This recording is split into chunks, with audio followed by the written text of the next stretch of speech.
बिस्मिल्लाहिर्रहमानिर्रहीम। अस्सलाम वालेकुम नाजरीन, आप देख रहे हैं R.Q क्रिएशंस और मैं हूं आपका होस्ट राव क़य्यूम सईद। नाजरीन, इमरान खान ने कहा है कि इलेक्शन कमीशन हमज़ा और मरियम से हुक्म लेने जाता है। तफसीलात के लिए आपको बताता चलूं, चेयरमैन PTI इमरान खान ने कहा कि ये लोग इलेक्शन से पहले ही धांधली का प्रोग्राम बना रहे हैं। इलेक्शन कमीशन हमज़ा और मरियम से हुक्म लेने जाता है। इमरान खान ने कहा कि इनका मकसद अब धांधली से इलेक्शन जीतना है। जो वाशिंगटन से हुक्म आएगा वो मानना है। इसके लिए ये लोग इलेक्शन से पहले ही धांधली का प्रोग्राम बना रहे हैं और इलेक्शन कमीशन के साथ मिलकर काम कर रहे हैं। हमें पता है हर छुट्टी वाले दिन चीफ़ इलेक्शन कमिश्नर कहाँ जाकर डिक्टेशन लेता है। मरियम नवाज़ और Hamza Shahbaz chief election commissioner को हिदायत दे रहे होते हैं। PTI सरबराह ने कहा कि हम पर इम्पोर्टेड हुकूमत मुसल्लत कर दी गई, जिसके दौर में हर चीज़ महंगी हो गई है। इम्पोर्टेड हुकूमत मुल्क की बेहतरी या अवाम की खिदमत के लिए नहीं लाई गई, बल्कि मुल्क में अमेरिका के ग़ुलामों की हुकूमत है और जो हुक्म वाशिंगटन से आएगा वो उन्होंने मानना है। अमेरिका ने अपनी पॉलिसियाँ चलाने के लिए इम्पोर्टेड हुकूमत को हम पर मुसल्लत किया है। उन्होंने कहा कि भारत अमेरिका का इत्तेहादी होने के बावजूद रूस से तेल ख़रीद रहा है। हमारी हुकूमत ने रूस से तेल ख़रीदने की बात की थी, लेकिन इस वक्त हमारे मुल्क पर मुसल्लत अमेरिकी ग़ुलामों की जुर्रत नहीं कि रूस से तेल ख़रीदे। अमेरिका इजाज़त नहीं देगा तो ये तेल नहीं ख़रीदेंगे। मौजूदा वज़ीर ख़जाना कहता है कि रूस हमें आकर बताए कि वो कितना तेल देगा। तेल ख़रीदने की हमें ज़रूरत है तो क्या रूस हमें आकर बताएगा? हकीकत यह है कि अमेरिकी ग़ुलामों को अमेरिका से डर लगा हुआ है, इसलिए रूस से बात नहीं करते। साबिक़ वज़ीर आज़म ने कहा कि ये तो हमारे दौर में कहते थे महंगाई बहुत ज़्यादा है, लेकिन उन्होंने तो 2 माह में इतनी महंगाई कर दी। 2 माह में ऐसा क्या हो गया कि हर चीज़ महंगी होती जा रही है। इंडस्ट्रीज़ में भी मसाइल शुरू हो गए हैं, बिजली की कीमतें ऊपर गई हैं और गुज़िश्ता 2 माह में जो लोड शेडिंग हो रही है वो सब देख रहे हैं। बात सिर्फ ये है कि दूध की रखवाली पर बिल्ले को बिठा दिया गया है। इमरान खान ने कहा कि ये सिर्फ एक ही मकसद के लिए आए थे, अपने मुकदमात ख़त्म करने के लिए उन्होंने नया कानून बनाया है।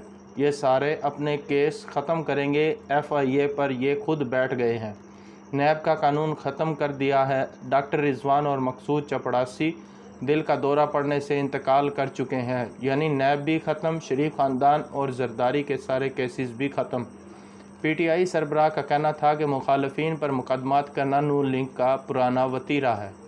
हम पर उन्होंने मुकदमे करा दिए। हमारे दौर में कहते थे सहाफ़ियों को मुश्किलात हैं, आज सहाफ़ियों को फ़ोन करके धमकियां दी जाती हैं। मुतअद्दिद सहाफ़ियों पर मुकदमे दर्ज कर दिए। मीडिया हाउसेस को फ़ोन करके कहा जाता है कि कवरेज ना करें।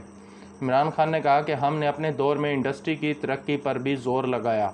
हमने किसानों को सब्सिडीज़ दी। फ़ैसला किया था कि कपास, दालों और दीगर चीज़ों पर किसानों को सब्सिडी देंगे। हमने यूरिया पर 132 अरब रुपए की सब्सिडी दी।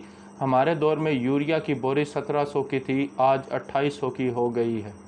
यूरिया महंगी होने की वजह से ज़राअत पर फ़र्क पड़ेगा। हमने पानी पर पैसा खर्च किया, दरियाओं पर ख़ुसूसी तवज्जो दी। उन्होंने मज़ीद कहा कि किसानों ने हमारे दौर में रिकॉर्ड पैदावार दी।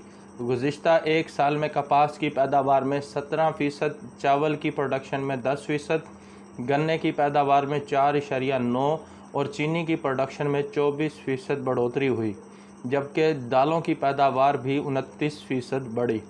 इमरान खान ने कहा कि यूक्रेन और रूस की जंग की वजह से लोगों को खौफ है कि दुनिया कहत का शिकार हो जाएगी।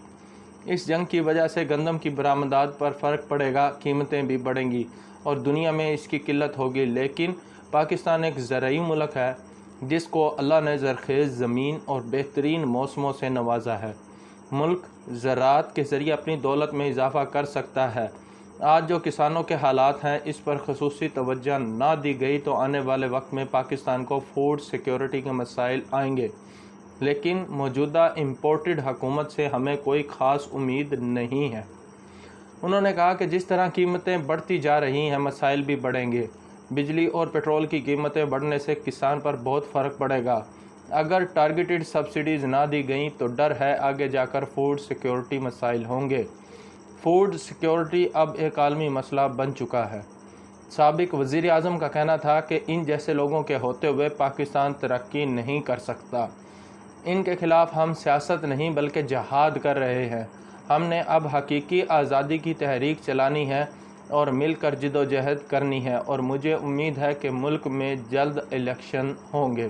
تو ناظرین، یہ تھی P T I chairman Imran Khan کی کسان کنونشن سے گفتگو اور ان کا خطاب۔